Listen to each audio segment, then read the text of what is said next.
Cette semaine, dans le cadre de notre capsule financière, on retrouve M. Sylvain Marleau, conseiller en placement pour la financière Banque nationale, et on parle aujourd'hui de dons bienfaisance. Bonjour, M. Marleau. Bonjour Karine, bonjour à tous. Effectivement, cette semaine, je vais aborder la question des dons qu'on peut faire à des organismes de charité. OK? J'ai été attiré récemment par un article que j'ai lu qui disait que les Québécois sont moins généreux au niveau des donations des organismes que le restant des gens de l'Amérique du Nord au complet. Alors, c'est-tu vrai qu'on est des gens si cheap que ça? Je vous présente un peu l'article que j'ai lu. Un article qui a été écrit, puis on peut lire sur le site de l'Institut Fraser. OK? C'est un institut qui fait beaucoup de recherches de ce genre. Et puis ce que ça dit, grosso modo, c'est qu'ils ont pris, pour faire l'étude, ils ont pris les rapports d'impôts des citoyens d'Amérique du Nord. Et puis ils ont regardé le montant d'argent qui était versé et qui avait des reçus de charité. Alors, c'est assez fiable comme modèle, là. Et puis, évidemment que ça ne compte pas les dons que vous pouvez avoir faits. C'est un barrage au coin de la rue, vous pitchez de l'argent dans un seau, donner 5 $ à gauche, à droite, sans reçu de charité, ça ne compte pas ça. Ça compte les dons que vous faites et que vous avez un reçu que vous mettez dans vos impôts. Alors donc, les résultats, c'est que les Québécois ont versé 0,31 % de leur revenu total gagné dans la province à des organismes. OK?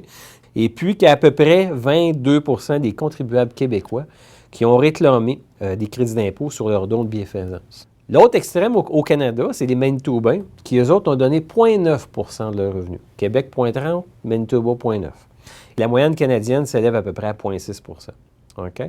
En 2010, si les Québécois avaient consacré aux dons de bienfaisance un pourcentage de revenus là, égal à la moyenne canadienne, okay, c'est-à-dire de 0,6 %, bien, on dit que c'est 951 millions de dollars de plus qui auraient été donnés à des organismes de charité dans la province. C'est quand même important.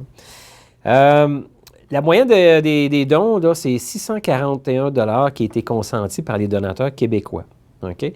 Et puis la moyenne au Canada, c'est 1 400 $.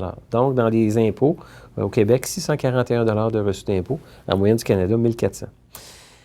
Dans toute l'Amérique du Nord, le Québec, on s'est classé 59e sur 64 territoires en termes de générosité. C'est l'Utah qui est le plus généreux. On nous dit que 34 % des contribuables, comparé à 21 au Québec, là, 34 % des contribuables ont fait des dons pour une moyenne de 3,17 % de leur revenu, alors qu'au Québec, c'est en bas d'1 %. Alors, c'est une bonne différence. Là-dessus, ce que je vous dis, c'est en planification financière, c'est la question des dons de charité, c'est important parce que on voit des gens qui arrivent des fois à la fin de leur vie, puis sur leur testament, ils vont léguer certaines sommes. Des fois, ça peut être 1 000 $ que quelqu'un va léguer à un organisme auquel il tient. Puis il va y avoir des reçus de charité qui vont avoir des déductions au niveau de l'impôt.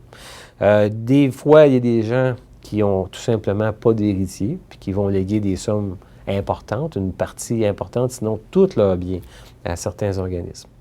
Alors donc, ça, c'est des dossiers qui devraient être analysés quelques années à l'avance, parce que des fois, on peut donner tout simplement d'un coup à notre décès, mais des fois, ça vaut peut-être la peine de donner en 2, 3 occasions, de notre vivant aussi. Répartir les dons, puis au niveau fiscal, ça peut être plus intéressant.